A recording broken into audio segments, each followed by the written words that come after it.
សូមគោរពជំរាបសួរប្រិមត្តទស្សនិកជនដែលកំពុងតែតាមដានទស្សនាកម្មវិធី UC Alumni Talk ទាំងអស់គ្នាអញ្ចឹងថ្ងៃនេះជួបជាមួយនឹងនាងខ្ញុំជាថ្មីម្ដងទៀតហើយប៉ុន្តែថ្ងៃនេះយើងប្លែកជាងរាល់ដងបន្តិចដោយសារតែយើងនឹងមាន speaker រហូតដល់2រូបដែលគាត់នឹងអញ្ជើញមកចែកម្លែកបទពិសោធន៍អញ្ចឹងកុំឲ្យខាត់ពេលយូរជួបជាមួយនឹងបងទាំងពីរតែម្ដងចា៎ជំរាបសួរបងទាំងពីរសុខសប្បាយជាធម្មតាចាអរគុណបងទាំងពីរមែនទែនសម្រាប់ការចំណាយពេលវេលាក្នុងការមកចែកម្លែកបទពិសោធន៍ថ្ងៃហ្នឹងអញ្ចឹងជាដំបូងសូមអញ្ជើញបងទាំងពីរជួយធ្វើការណែនាំខ្លួនម្ដងម្នាក់ទៅកាន់ទស្សនិកជនសិនណាបងជំរាបសួរបងប្អូនទាំងអស់គ្នានាងខ្ញុំឈ្មោះដាំសាវរីបច្ចុប្បន្ននាងខ្ញុំធ្វើការនៅក្រុមហ៊ុនបរទេសមួយកន្លែងឈ្មោះ Jiso Machinery ផ្នែក Admin Assistant ចា៎ជំរាបសួរបងប្អូនទាំងអស់គ្នានាងខ្ញុំឈ្មោះឆយមគាសប្តាហ៍ថ្ងៃនាងខ្ញុំធ្វើការនៅស្ថាប័នធនាគារមួយកន្លែងទូនាទីជាអ្នកសម្របសម្រួល Project Owner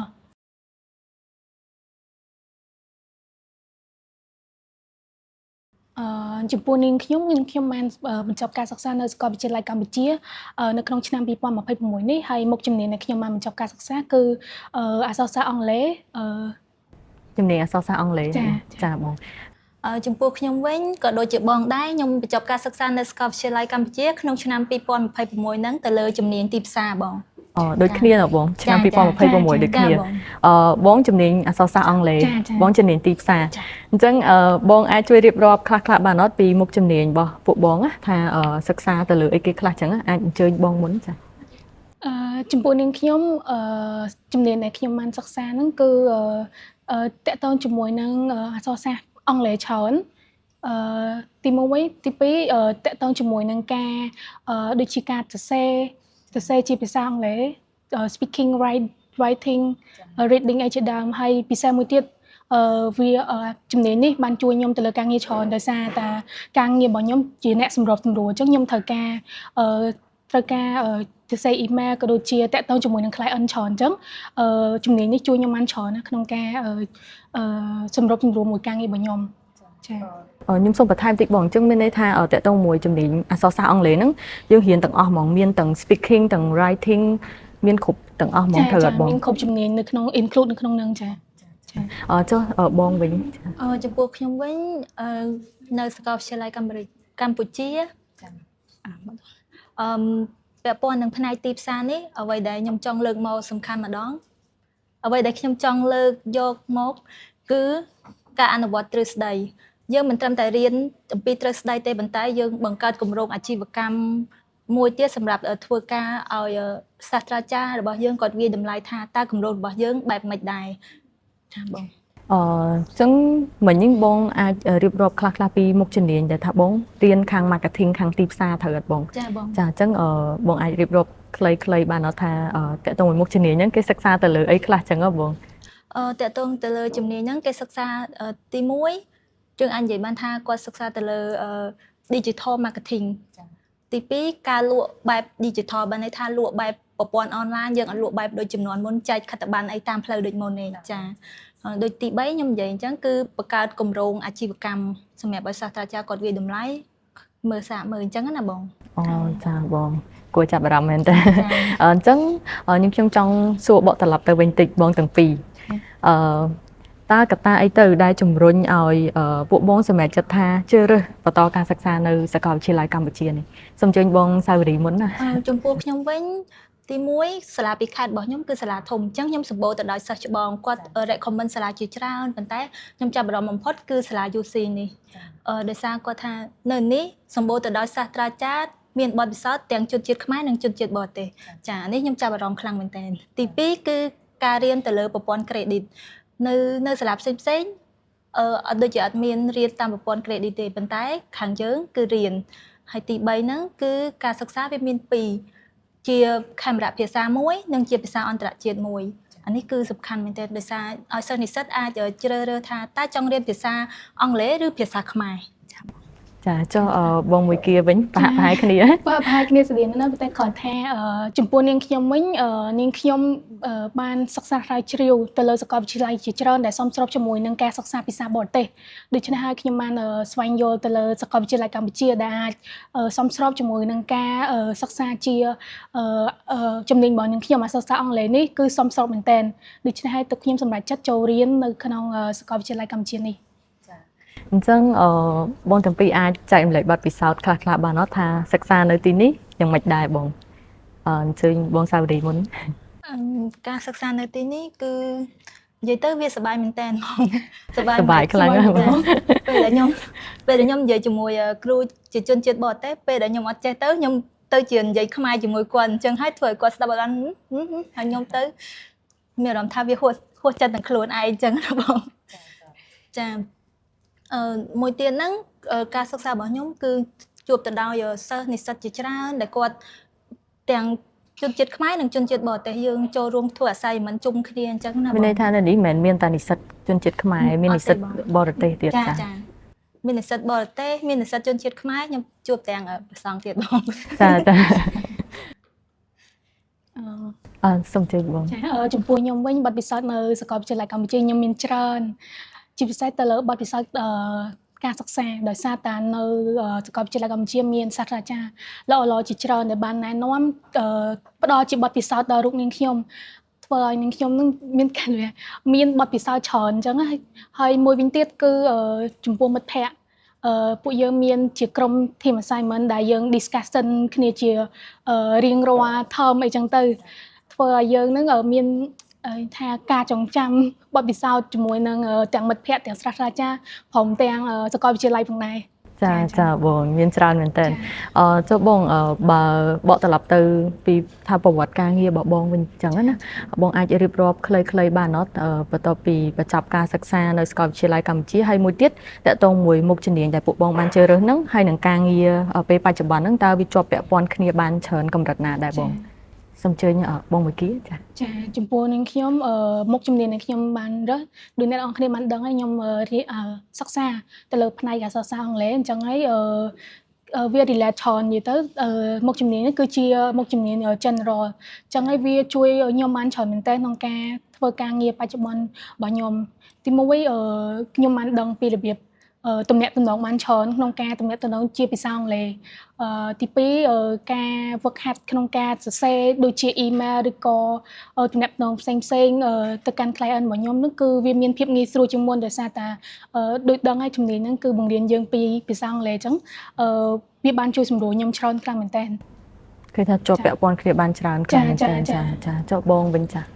ចំពោះខ្ញុំវិញវាអាចជាប់ពាក់ព័ន្ធគ្នា50ទៅ60%បងហេតុអីខ្ញុំថាអញ្ចឹងដោយសារខ្ញុំកាន់តួនាទីនេះខ្ញុំទៅសេ email ទៅកាន់អតិថិជនរបស់ខ្ញុំឲ្យគាត់អាននឹងទទួលបាន email ខ្ញុំទៅគាត់មានអារម្មណ៍ថាយើងឲ្យតម្លៃទៅលើគាត់បែបហ្នឹងបងចាធ្វើឲ្យគាត់ទុកចិត្តហើយនឹងទី2ហ្នឹងការគ្រប់គ្រងទិន្នន័យខ្ញុំត្រូវគ្រប់គ្រងទិន្នន័យការលក់របស់ខ្ញុំហើយនឹងការទៀមទារបស់អតិថិជនថាតើគាត់ទៀមទាអីខ្លះហើយខាងខ្ញុំអាចសម្រួលឲ្យគាត់បានអីខ្លះអញ្ចឹងណាបងចាហើយចំពោះចុងក្រោយហ្នឹងគឺពាក់ព័ន្ធទៅលើការសរសេរ post status អីនៅលើបណ្ដាញផ្សព្វផ្សាយរបស់ខ្ញុំឬមួយក៏ការជ្រើសរើសបុគ្គលិកអញ្ចឹងខ្ញុំធ្វើ design ឲ្យវាមើលទៅមានភាពតាក់ទាញតាមបែប marketing ណាបងចាបងថាបញ្ចប់ការសិក្សាឆ្នាំ2026ដូចគ្នាខ្ញុំចង់សួរតិចបងមានរៀនដែរជួបគ្នាអត់ខ្ញុំ ដោយសារបង mention មុនហ្នឹងរៀនតាមប្រព័ន្ធ credit ត្រូវអត់ពេលខ្លះជំនាញខុសគ្នាដូចបងជំនាញខាង marketing បងជំនាញខាងអក្សរសាស្ត្រអង់គ្លេសប៉ុន្តែពេលខ្លះអាចនឹងរៀនជួបគ្នាខ្ញុំគិតថាជួបគ្នាបងប៉ុន្តែគាត់ខ្ញុំភ្លេចមកដូចតែយើងដូរឆ្លោះរហូតអត់ចាំគ្នាអត់ទេបងអញ្ចឹងបងទាំងពីរអាចចែកម្លែកបានអត់តកតងជាមួយនឹងថាបងមានអនុស្សាវរីយ៍ឬក៏ការចងចាំល្អៗអីខ្លះកំឡុងពេលដែលបងសិក្សានៅសាកលវិទ្យាល័យកម្ពុជានេះបងខ្ញុំវិញមានជាច្រើនតែខ្ញុំសូមលើកយកតែ3ចំណុចអញ្ចឹងចំណុចទី1ពេលបញ្ចប់ term យើងមានការថតរូបជាមួយនឹងសាស្ត្រាចារ្យក៏ដូចជាមិត្តរួមថ្នាក់អញ្ចឹងបងហើយទី2ការទស្សនកិច្ចសិក្សារៀននៅទីនេះមិនមែនរៀនតែនៅក្នុងថ្នាក់ទេគឺយើងមានការទស្សនកិច្ចសិក្សាជាដើមបងធ្លាប់ជិះឡានទៅជាមួយមិត្តភ័ក្តិពលឡានទាំងអស់គ្នាទៅដល់ណាដែរបងទៅដល់ស្វាយរៀងបងអូហើយសុំមួយចំណុចទៀតហ្នឹងការធ្វើ assignment គឺយើងមានពេលធ្វើ assignment រយៈពេល1ខែកន្លះប៉ុន្តែយើងបញ្ចប់នៅយប់ចុងក្រោយអញ្ចឹងស្អែកឡើងone night policy ភ្នែកគាត់ខ្មៅខ្មៅតែធីមបងភ្នែកធីមបងភ្នែកខ្មៅ ក៏បទពិសោធន៍នឹងអនុស្សាវរីយ៍ខ្ញុំបានចងចាំចម្រៀងទៅគាត់ដែរតែខ្ញុំចងចាំជាមួយនឹងមិត្តភ័ក្តិក្រុម assignment ក៏ដូចជាសាស្ត្រាចារ្យច្រើនទីមួយខ្ញុំមាន team discussion ជាទូទៅខ្ញុំមានមិត្តភ័ក្តិនៅក្នុងថា major ដូចគ្នាអញ្ចឹងណាអញ្ចឹងហើយពួកយើងធ្វើ team discussion មួយគ្នារហូតអញ្ចឹងទៅធ្វើឲ្យយើងមានអនុស្សាវរីយ៍ច្រើន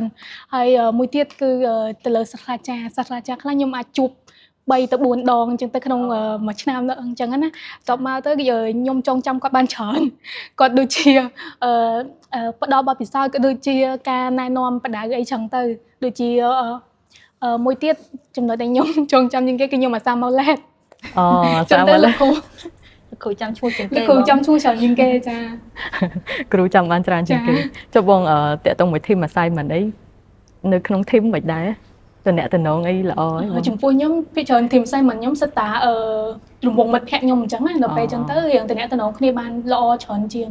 ចាចុះបងដូចគ្នាណាបង ដូចខ្ញុំនិយាយមុនអញ្ចឹងបងគាត់ព្យាយាមបញ្ចប់នៅយប់ចុងក្រោយអញ្ចឹងតែវាភាគតិចដែលខ្ញុំជួបទេមួយ team ស្រស់គ្នាតែស្រស់គ្នាដែរបង ធ្វើបងស្រស់គ្នាទាំងអស់យើងដល់ថ្ងៃ present យើង present ធ្វើមិនឲ្យមិត្តរួមថ្នាក់យើងយល់ហើយទទួលបានបន្ទុកពីសាស្ត្រាចារ្យអញ្ចឹងណាបង អូខេបងចាអញ្ចឹងអរគុណបងមែនតើបានចែកលេខពីអនុស្សាវរីយ៍ល្អៗនេះអញ្ចឹងជាបន្តទៀតខ្ញុំចង់សួរបកត្រឡប់ទៅវិញម្ដងទៀតថាជារួមមកវិញបងយល់ឃើញយ៉ាងណាដែរចំពោះការសិក្សានៅទីនេះហ៎បងសូមចេញបងសាវរីចំពោះខ្ញុំវិញការសិក្សានៅទីនេះគឺល្អបងដោយសារទីនេះគឺសម្បូរទៅដោយសាស្ត្រាចារ្យគាត់មានបទពិសោធន៍ទាំងជនជាតិខ្មែរជនជាតិបរទេសចាហើយចំពោះការសិក្សាដូចខ្ញុំលើកមកពីមុនអញ្ចឹងគឺសិក្សាទៅតាមប្រព័ន្ធ credit អញ្ចឹងបើសិនណាគាត់មានសមត្ថភាពគាត់អាចរៀនក្នុងជំនាញហ្នឹងមុខវិជ្ជាហ្នឹងគាត់ទទួលបាននីតិ A គាត់អាចមុខវិជ្ជាមួយផ្សេងទៀតដើម្បីរៀនតបើសិនជាគាត់មានចារៀនបន្ថែមទៀតបើសិនជាគាត់មានពេលអញ្ចឹងធ្វើឲ្យគាត់ឆាប់ចប់បងចាអត់ដល់4ឆ្នាំទេត្រូវបងចាបងចាអរចុះបងមកទៀតខ្ញុំយកឃើញថានៅសាកលវិទ្យាល័យកម្ពុជាទី1មានសាស្ត្រាចារ្យល្អទី2ដូចគាត់និយាយអញ្ចឹងគឺរៀនតាមប្រព័ន្ធ credit ចឹងហើយធ្វើឲ្យមុខវិជ្ជាអីផ្សេងៗដែលគិតថាទោះបីជាវាមិន relate ជាមួយនឹង major របស់យើងតែយើងអាចបានដឹងនិងបានស្គាល់ច្រើនដោយសារតែវាជាប្រព័ន្ធ credit អញ្ចឹងទៅខាងសាកលវិទ្យាល័យគឺគាត់បានដាក់បញ្ចូលឲ្យយើងបានស្គាល់ច្រើនអញ្ចឹងណាពេលអញ្ចឹងទៅដូចជាខ្ញុំឧទាហរណ៍មួយចុះខ្ញុំរៀនជំនាញអក្សរសាស្ត្រអង់គ្លេសប៉ុន្តែក្នុងនោះក៏ក្នុងសាកលវិទ្យាល័យក៏បាន include មុខវិជ្ជា marketing ខាងពួកខ្ញុំរៀន marketing ដែរចាអញ្ចឹងហើយពួកខ្ញុំបាន at least ក៏បានស្គាល់ពីមុខវិជ្ជានោះថាមិនដែរអញ្ចឹងណាអញ្ចឹងខាង marketing ក៏មានភាសាអង់គ្លេសដែរអញ្ចឹងទៅមាន law វិញអញ្ចឹងហើយពួកយើងបានសិក្សាបានច្រើនស្គាល់ដឹងទាំងអស់អញ្ចឹងណាដល់ពេលអញ្ចឹងទៅបើទោះបីជាយើងចង់រៀនបន្តទៀតឧទាហរណ៍ថាយើងចង់បន្តទៅថ្នាក់អនុបណ្ឌិតអីទៀតអញ្ចឹងទោះវាមានមិន relate ជាមួយនឹង major ដែលយើងរៀនហ្នឹងទេក៏យើងអាចដឹងស្គាល់ច្រើនអញ្ចឹងណាចាវាជួយយើងបានច្រើនចាបងចុះពេលកំឡុងពេលបងសិក្សានៅនេះហ្នឹងបងមានដែរជួបប្រទះថាគិតថាជា challenge របស់ពួកបងអញ្ចឹងណាបងអាចចែកម្លែកបានឲ្យបងជំនះវាមិនខ្លះអញ្ចឹងបងចំពោះនៅនេះការសិក្សានៅនេះវិញឧបសគ្គយើងតែងតែមានហើយបងគាត់តែវាតិចតួចអញ្ចឹងណាចំពោះការ challenge វិញគឺនៅក្នុងថ្នាក់របស់យើងគឺយើងខំប្រឹងមែនទែនបងដើម្បីទទួលបាននីតិល្អចាហើយបើសិនជាក្រៅខ្លួនវិញឧបសគ្គខ្ញុំគឺមានតែភ្លៀងហើយនឹងស្ទះចរាចរណ៍ហើយបងជួបបងចាចំពោះខ្ញុំឧបសគ្គដែលខ្ញុំជួបនៅក្នុងសាកលវិទ្យាល័យទី1គឺខ្ញុំពិបាកជាងគេគឺឆ្នាំទី1ដែលខ្ញុំបានចូលត្បូងគឺមុខវិជ្ជាខ្លះគឺខ្ញុំអត់ទាន់ស្គាល់អញ្ចឹងហើយអត់ទាន់មានមិត្តភ័ក្តិហើយក៏អត់ទាន់ស្គាល់សាស្ត្រាចារ្យហើយក៏អត់ទាន់ស្គាល់របៀបរៀននៅក្នុងថាមហាវិទ្យាល័យនឹងមិនដែរអញ្ចឹងធ្វើខ្ញុំបាក់ខ្លាំងមែនតើខ្ញុំខំប្រឹងខ្លាំងរហូតដល់ឆ្លងផុតឆ្នាំទី1ហ្នឹងមកខ្ញុំយល់ថាអូតែពិតសាកលវិទ្យាល័យគឺត្រូវរៀនដោយខ្លួនឯងបានច្រើនហើយក៏សិក្សានៅក្នុងសាលានោះក៏យើងប្រឹងខ្លាំងដែរចាដោយសារមានការផ្លាស់ប្ដូរច្រើនពីវិទ្យាល័យមកសាកលវិទ្យាល័យយើងចាប់ដើមរៀនឯករាជ្យច្រើនណាស់បងចុះបើមានអនុស្សាវរីយ៍របៀបថាបើអញចាំបានអត់កាលពេលដែលបងអញចូលសាកលវិទ្យាល័យដំបូងមិត្តភ័ក្តិដែលបងរាប់អានមុនគេសួរមុនគេបងនៅចាំអូយដូចជាច្រើនពេកខ្ញុំសាកសួរលេងដោយសារដូចខ្ញុំដែរអញ្ចឹងពេលចូលមកដល់សាកលវិទ្យាល័យអញ្ចឹងយើងនៅចងចាំកាលហ្នឹងដោយសារយើង ថ្មីមកថ្មីទាំងអស់ចឹងហើយទៅយើងចាប់ដើមត្រូវការហៅបានមិត្តភ័ក្តិអីចឹងយើងក៏ទៅសួរស្ដីពួកគាត់មុនអីចឹងទៅ ហើយខ្ញុំចាំមួយទៀតពីសាលាគឺខ្ញុំវិញថ្នាក់ អូ ចាដោយសារភ្លាមថាចូលដំបូងយើងឆ្នាំទី1យើងអត់ដឹងថាការបែងចែកថ្នាក់ហ្នឹងយើងត្រូវទៅរកនៅណាអញ្ចឹងហើយច្រើនជាន់ទៀតដល់ពេលអញ្ចឹងទៅព្រោះខ្ញុំរៀងមានការលំបាកដែរទៅ ចុះរយៈពេលប៉ុន្មានបានលេងវិញបង ក៏ផុតឆ្នាំទី1ហើយបាទខ្ញុំយល់ថាអូតែពិតសាលាគឺបែងចែកចេះអញ្ចឹងទៅខ្ញុំអាចយល់បានច្រើនអញ្ចឹងហើយក៏រៀងងាយស្រួលជាងមុនដែរ ការចងចាំល្អណា អូខេបងអរគុណច្រើនមែនតើអញ្ចឹងជាចុងក្រោយតើបងទាំងពីរមានជា tip ឬក៏កន្លឹះខ្លីៗសម្រាប់និស្សិតដែលគាត់កំពុងតែសិក្សានៅនេះផ្ទាល់ហើយក៏ដូចជាបងប្អូនសិស្សនិស្សិតដែលគាត់ថាមានបំណងចង់ជ្រើសរើសឬក៏បន្តការសិក្សានៅសាកលវិទ្យាល័យកម្ពុជាបងអាចចែកម្លែកជា tip ខ្លីៗសម្រាប់ពួកគាត់បានអញ្ចឹងណាសូមចេញបងសាវរីមុនចា៎ ជាចុងក្រោយសូមផ្ដាំទៅសិស្សនិស្សិតដែលកំពុងសិក្សានៅសាកលវិទ្យាល័យកម្ពុជានេះផ្ទាល់ក៏ដូចជាសិស្សដែលកំពុងនឹងត្រៀមជ្រើសរើសនៅសាកលវិទ្យាល័យកម្ពុជានេះដូចគ្នាថាសូមពេលជ្រើសរើសជំនាញសូមជ្រើសរើសជំនាញដែលវាត្រូវនឹងទីផ្សារកុំជ្រើសតាមចិត្តឬក៏តាមមិត្តភ័ក្តិអញ្ចឹងបង ស្រាវជ្រាវឲ្យបានច្រើន ដូចខ្ញុំអីគឺខានមួយឆ្នាំដោយសារខ្ញុំទៅតាមមិត្តភ័ក្តិចាអញ្ចឹងខ្ញុំប្រាប់ទៅមួយទៀតសូមសិក្សាបន្ថែមទៅលើអង់គ្លេសនិងកុំព្យូទ័រការិយាល័យដូចជា Excel អីជាដើមអញ្ចឹងបង ចាបងចុះបងមួយគៀវិញ ចំពោះខ្ញុំមានកម្លឹះខ្លះសម្រាប់ឲ្យសិស្សនិស្សិតដែលកំពុងតែសិក្សានិងក៏មានបំណងជ្រើសរើសសាកលវិទ្យាល័យកម្ពុជាធ្វើជាមហាវិទ្យាល័យអញ្ចឹងហើយបើជូនទៅដល់បងប្អូនដែលកំពុងតែសិក្សាត្រូវខិតខំសិក្សាឲ្យអស់ពីសមត្ថភាពជាពិសេសទៅលើពង្រឹងទៅលើជំនាញដែលខ្លួនឯងបានជ្រើសរើសហ្នឹងគឺពង្រឹងឲ្យខ្លាំងមួយវិញទៀតទៅលើបងប្អូនដែលកំពុងមានបំណងក្នុងការជ្រើសរើសសាកលវិទ្យាល័យកម្ពុជាធ្វើជាសាកលវិទ្យាល័យសិក្សាថ្នាក់បរិញ្ញាបត្រសូមបងប្អូនអាចសិក្សាស្រាវជ្រាវទៅលើមុខវិជ្ជាឬក៏ជំនាញដែលបងប្អូនចង់ជ្រើសរើសហើយអាចមកសិក្សាពិភាក្សាជាមួយនឹងខាងមហាវិទ្យាល័យបាន ចាបងអរគុណបងទាំងពីរជាថ្មីម្ដងទៀតសម្រាប់ការចំណាយពេលវេលាក្នុងការមកចែកម្លែកបទពិសោធន៍ថ្ងៃនេះឃើញថាខ្ញុំស្ដាប់ពួកបងទាំងពីរហើយមានអារម្មណ៍ថាសប្បាយចិត្តខ្លាំងមែនទែនដោយសារចែកម្លែកច្រើនមែនទែនបទពិសោធន៍ពីជីវិតជានិស្សិតនៅសាកលវិទ្យាល័យកម្ពុជាហើយខ្ញុំជឿជាក់ថាទស្សនិកជនក៏ដូចគ្នាដែរក៏បានស្ដាប់និងរៀនសូត្រពីបងច្រើនមែនទែនដោយសារពេលវេលារបស់យើងមានកំណត់អញ្ចឹងសូមជាថ្មីម្ដងទៀតសូមថ្លែងអំណរគុណទស្សនិកជនក្នុងការតាមដានទស្សនាវីដេអូនេះតាំងពីដើមរហូតដល់ចប់ហើយសង្ឃឹមថានឹងបានជួបគ្នានៅក្នុងការចែកម្លែកក្រោយៗទៀតសូមអរគុណសូមជម្រាបលា